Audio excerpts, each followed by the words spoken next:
One day in 1858, Lin Wen hurried down the steep stairway and out into the street that cut through his neighborhood in San Francisco. Lin Wen's neighborhood in San Francisco, California, was called Chinatown because it was the area of town where many immigrants from China settled. Like other immigrant groups, the Chinese came to America for many reasons. Gold Mountain, or Gamsan as the Chinese called it, was one of the main reasons or pull factors the Chinese immigrated to the United States. After word reached China of the discovery of gold in the mountains of California, Chinese people were soon crossing the Pacific Ocean in large numbers, hoping to make their fortune. People claimed there is a whole mountain made of gold gleaming in the sun. You just chip away pieces of the mountain, and soon you are as rich as the Emperor of China. Do you think there was actually a mountain made of gold in California? Gold Mountain was a myth. Who can tell me what a myth is? A myth is a cultural story that is made up. Gold Mountain was a fictional story. It was not real. Lin Wen and his father traveled to America, hoping to make a better life for themselves and their family. In China, their family, along with many other Chinese families, was very poor. It was hard for Lin Wen's father to support his family. He decided to take Lin Wen to America and search for gold. They had come on a great steamship, leaving behind Lin Wen's mother, his two sisters, and his grandmother in China. On the journey to the United States, Lin Wen's father had told him, "We will make enough money to bring over the rest of our family too, or we will take the money home and live as rich men." Since coming through the immigration center on Angel Island, Lin Wen and his father had discovered that life in the United States was not as easy as they had expected it to be. Chinese immigrants like Lin Wen and his father experienced hostility from Americans in California. Some Americans believed Chinese immigrants would take all of their jobs because they were willing to work for lower wages or less pay. Sometimes jobs paying lower wages were all the Chinese could get because some Americans at that time would not hire them to work in jobs that paid better. The few jobs Chinese immigrants were allowed to do were often hard and dangerous, such as helping to build the railroad that crossed the continent and would link the eastern and western sections of the United States. Some Irish immigrants also helped to build that historic railroad. Other Chinese immigrants took jobs working long, exhausting, or extremely tiring hours in woolen mills, washing dishes in restaurant kitchens, or working in laundries where the clothes were washed in large wooden kettles of boiling water. These jobs required the workers to start in the early morning and to leave late at night. Many immigrants, not just Chinese immigrants, had to work long, exhausting hours.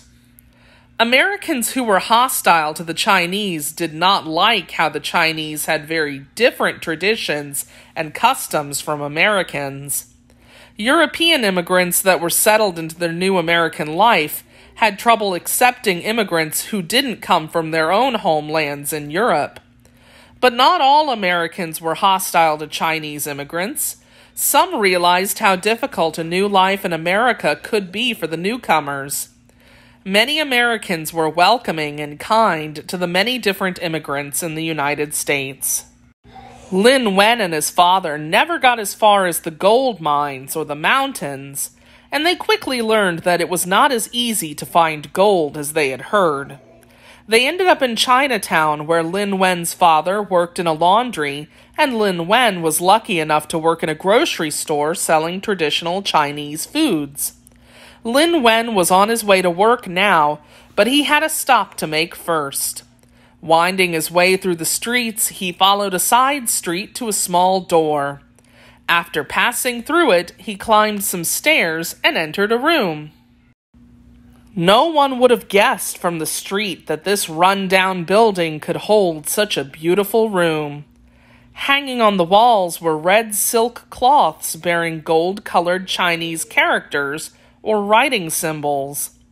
On the floors were plush silk cushions, and the air was fragrant with the sweet smell of incense, wood that, when burned, filled the place with a smell like flowers.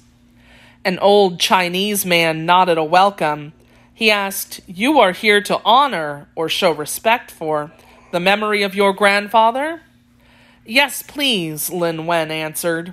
Remembering a person's ancestors was and still is an important Chinese belief. "We owe our being here to those who came before us," Lin Wen's father had taught him. "One way to show our respect is to say special prayers and burn incense in their memory. Sticks of incense are made from a material that burns slowly and produces a sweet and pleasant smell." Lin Wen's grandfather had died long before Lin Wen and his father had come to America, but they continued to honor him. Lin Wen bought a thin stick of incense from the old man, lit the end of it with a match, and said a few prayers. Afterward, he thanked the old man and continued on his way to work. The market was crowded with shoppers buying ducks, chickens, vegetables, rice, and other produce for traditional Chinese recipes. The owner of the market, Mr. Wang, had known Lin Wen's family back in China. After arriving in San Francisco, Lin Wen and his father had gone to see their old friend Mr. Wang, who said, "I can hire you or your son to work in my store."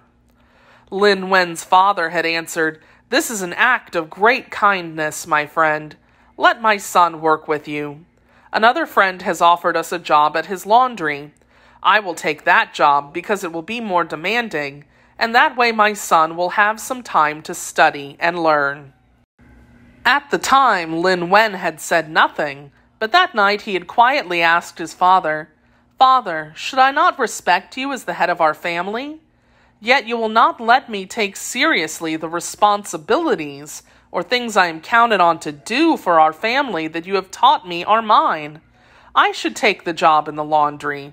I'm young and strong. It will be easy for me to work the long hours there. You should work in the grocery."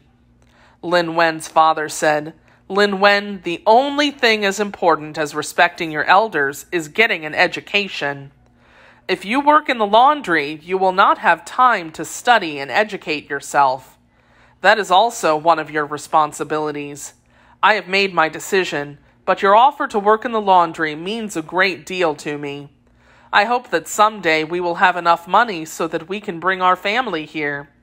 But even if we never make a lot of money, I know now that I am a rich man, for I have something more valuable than gold, a son of whom I am very proud." Remembering this moment, Lin Wen smiled as he was selling spices to a customer. She noticed Lin Wen's smile. "Why are you so happy today?" she asked, handing him her money. "This market is not exactly Gold Mountain, you know." "Perhaps it is," Lin Wen answered, and he smiled as he handed back her change.